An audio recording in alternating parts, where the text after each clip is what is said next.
Hey everyone, I'm going to show you how you can install VPN on your TCL Smart TV. So if you want to install the VPN, you can simply go to the apps on the top, and then you can scroll down and go to your Google Play Store.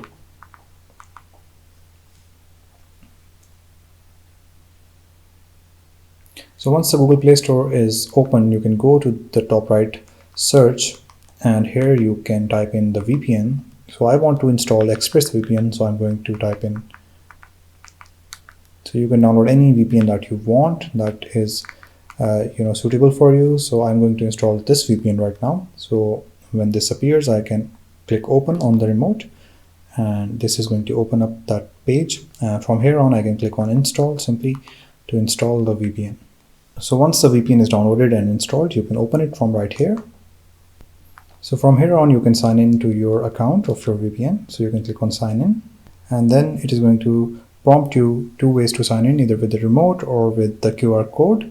So after that, you can simply sign into your VPN and use it, and it is going to work with your Netflix and Amazon Prime as well.